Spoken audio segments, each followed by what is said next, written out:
Иностранные туристы вновь с интересом присматриваются к Казахстану. С начала года поток зарубежных граждан в нашу республику увеличился на 4% по сравнению с прошлым годом. И это не случайно, говорят эксперты. Казахстан заинтересован в деловом и культурном сотрудничестве и готов принимать гостей. Уже со следующего года посещать нашу страну без визы смогут граждане Польши, Австрии, Германии, Бразилии и еще 44 государств. По данным Министерства национальной экономики, всего за 6 месяцев этого года нашу страну посетило более 320 тысяч иностранцев, а доходы компании туротрасли за январь-июнь составили 15 миллиардов 400 миллионов тенге.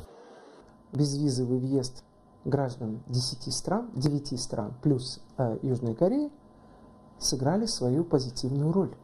Более того, мы должны сказать, что расширился список стран, граждане которых к нам приезжали. С учетом того, что предполагается с начала 2017 года увеличить этот список стран до 48 стран, то понятно, что мы, конечно, увеличим количество въезжающих. Сегодня львиная доля приходится на так называемый деловой туризм. В Казахстан иностранцы приезжают заключать торговые сделки, искать новые контракты, делиться опытом на встречах и конференциях. Это конгрессный туризм, это различного рода семинары, конференции и выставки.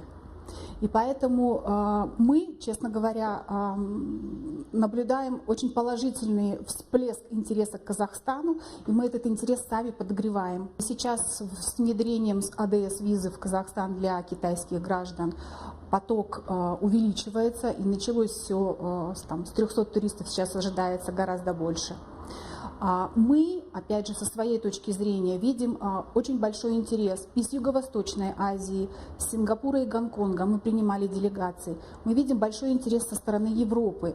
Но максимальный интерес сейчас наблюдается со стороны России.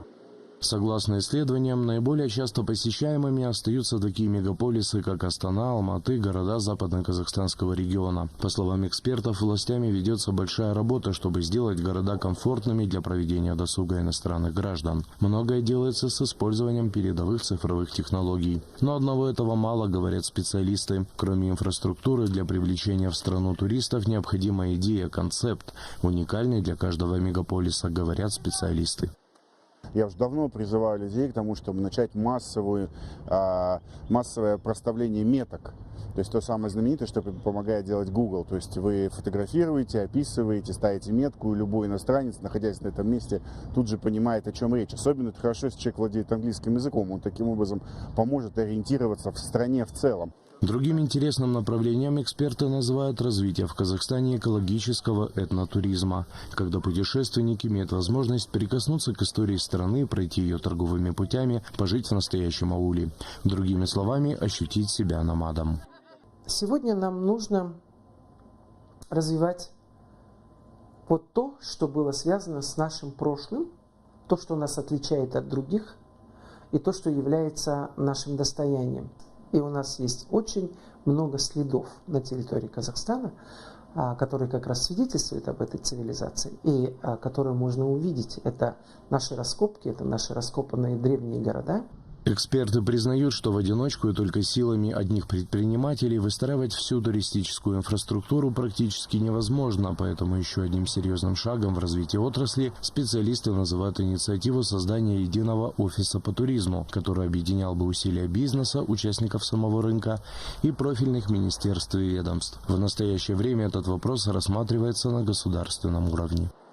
Озвучено было предложение разделить вот этот офис по туризму между 3 организаций, которые так или иначе взаимодействуют с туризмом. Со стороны бизнеса МПП, со стороны культуры Минкультуры, со стороны инфраструктуры это Министерство индустрии и развития. Это было бы справедливо, это было бы очень хорошим решением.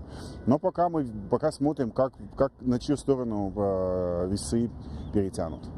Говоря о перспективах, участники рынка с оптимизмом смотрят на 2017 год и надеются, что проведение международной выставки «Экспо-2017» даст большой задел для дальнейшего развития и привлечения в страну зарубежных туристов и инвесторов. Внутри самого рынка эксперты также ожидают перемен, главным образом за счет тех компаний, которые делают акцент на внутренний и въездной туризм. В целом же рынок сохранит рост на уровне 5-10% в год. Владимир Бовкис, Нурдаулет Жаксыбаев и Валентин Лобанов, Хабар 24, Алматы.